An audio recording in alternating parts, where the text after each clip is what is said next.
אהלן, בוקר טוב, כאן עיר הדולפין, ואתם איתי בפינקרום צפון החדש והעברות שלי.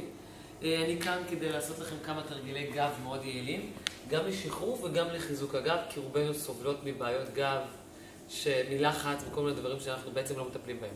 תרגיל ראשון, אנחנו בעצם לא צריכים פה בכלל אביזרים, רק מזרון וגלים שאני אדגים לכם בהמשך.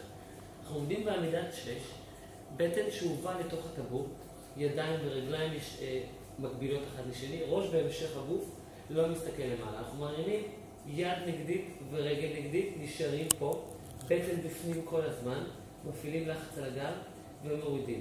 יד נגדית ורגל נגדית שנייה נשארים פה ומורידים. חוזרים על הפעולה 20 חזרות בנות לספור. אנחנו חוזרים על הדבר הזה עוד סט.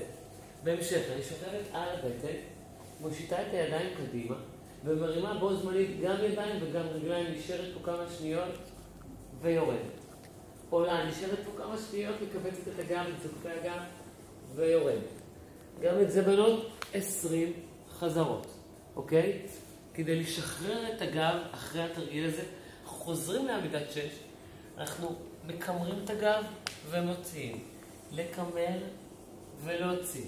אוקיי? גם זה מגמיש את המותנית, מגמיש את הגב התחתון, כל מי שסובלת מבעיות גב, זה יכול לעזור לה מצוין. ואז אחר כך יורדים לצ'יילד פוז, מותחים את הגב אחורני. נשארים פה כמה שניות. אני רוצה להדגים לכם תרגיל מעולה למי שיש לה גלים. שוכבים עליו לרוחב בצורה כזאת, מעלים את הטוסיק למעלה ומגלגלים, תסתכלו, לגלגל בגב העליון קדימה ואחורה, כמה חזרות.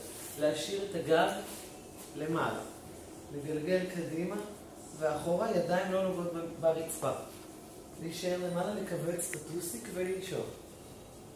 תרגיל שממש ייתן לכם תחושה של מסאז' ובו זמנית גם לחזק את הגב.